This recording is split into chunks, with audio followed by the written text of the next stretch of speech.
Дорогі глядачі, любі підписники, запрошую до перегляду. Oh, thank you very much. What's this? Welcome. Whale, what? Welcome.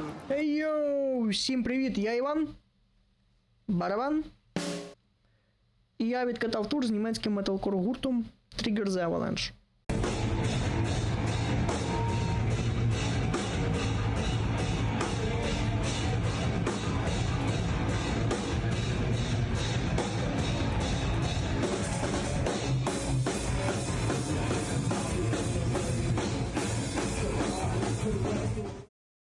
Емоції від туру повний вагон. Але сьогодні трошки про інше. Сьогодні хотів би розказати більше технічку, яка у нас там була, як у нас була влаштована сцена. В принципі, якісь базові речі хочу розказати, так що досвідченим музикантам буде точно не цікаво, можете вирубати зразу.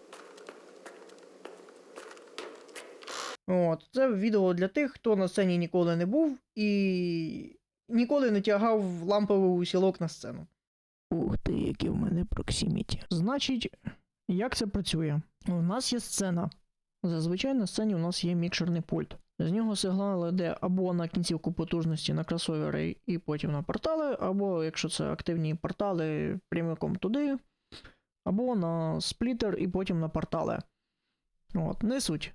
Ця частина сцени нас не особливо цікавить, звукарі знають, що з цим робити.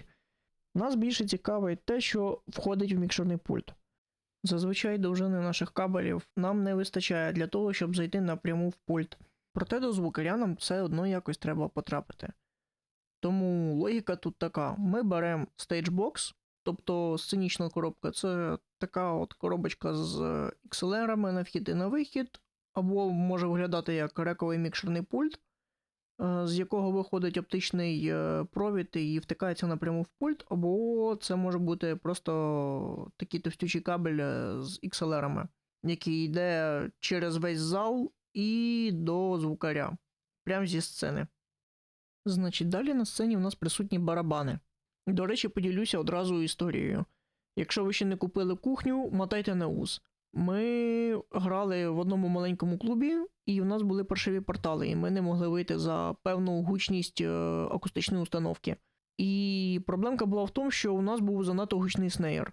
Він давав більше 120 дБ звуку. Проблемка в тому, що снеєр довелося міняти, запозичити в іншого гурту.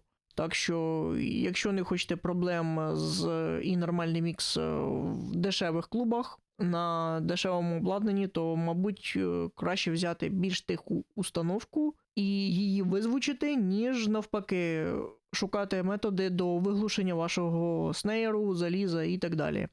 Тому зверніть на це увагу. Значить, повертаємося до визвучування наших барабанів. У нас було реалізовано через тригери.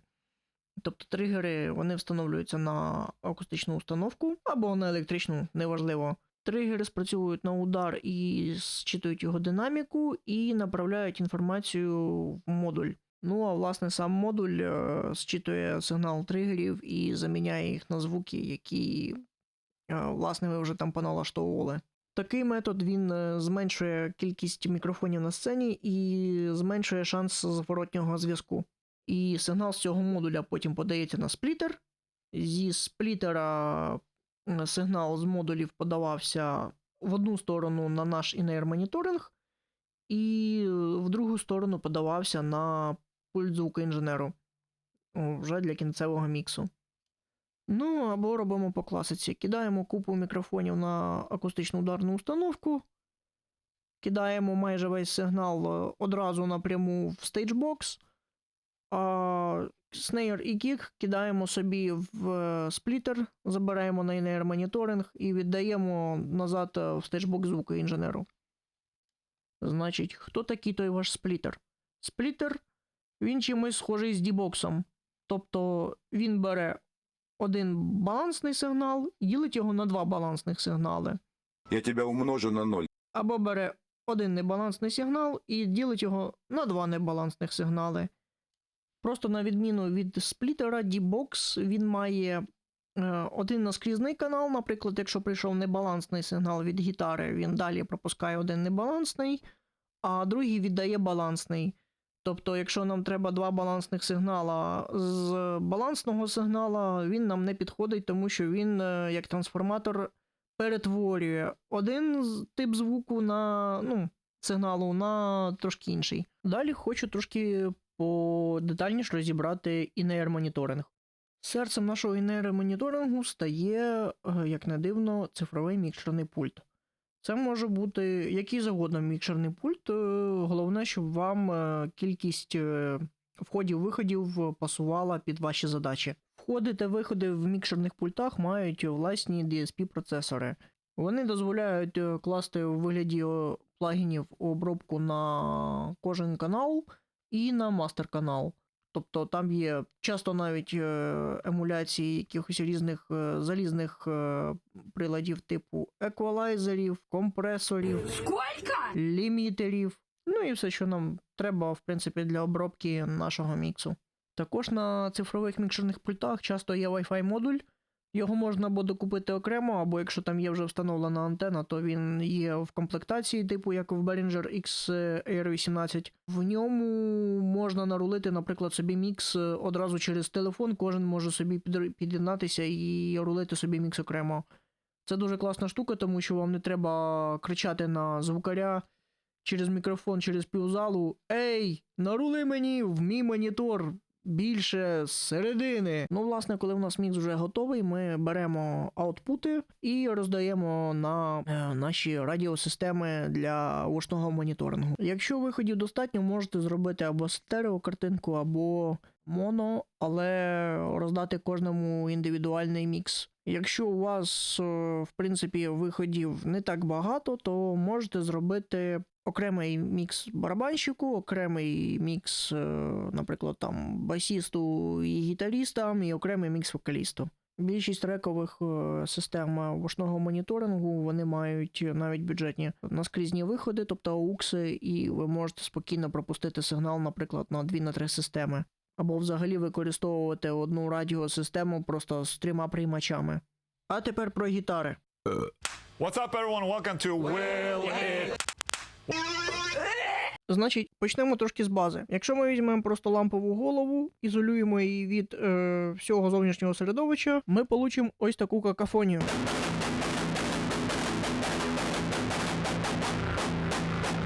Значить, щоб цієї какафонії не було, люди придумали гітарні кабінети.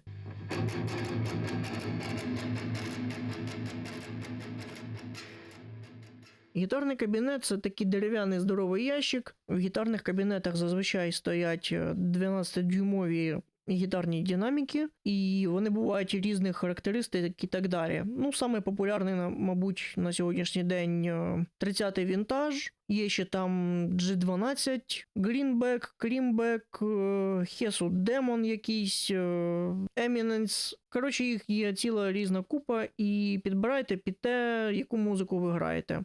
Ще, до речі, в них є різний опір, і цей опір має співпадати з тим, що у вас видає лампова голова або кінцівка потужності. Спеціально для молодих музикантів наголошую, не вздумайте з лампової голови або з кінцівки потужності під'єднуватися до кабінету звичайним джек-кабелем, який у вас є для гітари. Ви спалите ваш прилад. Там більш висока напруга, і якщо ви просто тикнетеся своїм джек-джеком, то згорить спочатку кабель, потім згорить трансформатор в кінцівці потужності вашого підсилювача. Ще нам треба поговорити за таку тему, як інструментальні мікрофони. Інструментальні мікрофони часто мають обмежений частотний діапазон, тобто вони не видають 20 Гц, 20 кГц, вони там можуть давати 30-40 Гц до там 5-6 кГц. Навіщо це зроблено? Тому що музичні інструменти, вони видають не весь діапазон, а якусь обмежену частину, і нам просто не доведеться обрізати зайвий звук еквалайзером і робити багато зайвої роботи. Тим паче, що вони доволі музичні і вони більш часто приємніше звучать на інструментах. І такі мікрофони, як Sennheiser 609, 906 або Shure 57, він дуже класно звучить на гітарних кабінетах. Я от вдома записав, давайте послухаємо.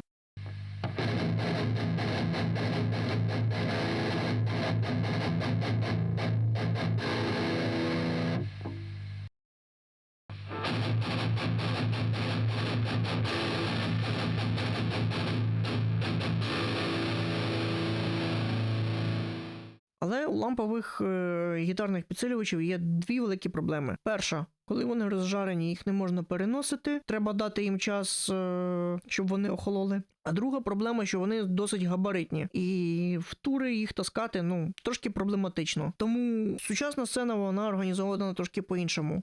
І зараз я скажу, як воно було у нас. В мене особисто в цьому турі гітарний ланцюг виглядав ось таким чином. Значить, в мене особисто є радіосистема для гітари. Я по кабелю з гітари забираю сигнал в передавач, прийомник його ловить, йде по кабелю в мій Line 6 Helix LT.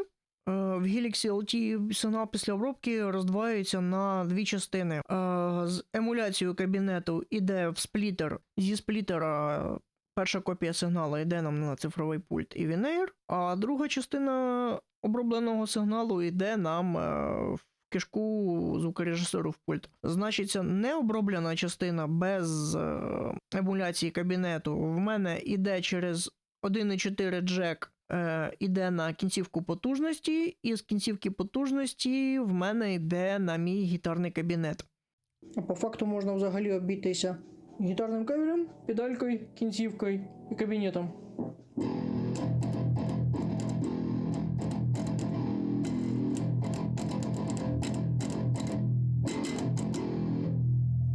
Ледь не забув, а вже ж на сцені в нас є бас. Значить, наш басист використовував таку схему. Так само, як і в мене, в нього була радіосистема. З радіосистеми вона йшла в Line 6 HX Stomp. Значить, з HX Stomp сигнал роздавався на голову Mark Bass, і там є можливість лінійний вихід забрати і забрати сигнал з кінцівки потужності на басовий кабінет. Ну і а вже ж його HX Stomp теж був запрограмований по MIDI. Ну і давайте про MIDI якраз і поговоримо. Ми використовували підклади з сабдропами, з синтами, так що в нашому випадку не було можливості особливо танцювати на наших процесорах, змінюючи ці снапшоти і пресети, і ми запрограмували все по MIDI. Так що в Veneer ми одразу чули наш мінус і наш метроном. І це доволі зручно, тому що тобі треба думати тільки про те, як грати свою пісню, а не те, як тобі переключити пресет в потрібний момент. Ось тут навів невеличкий приклад з Studio One.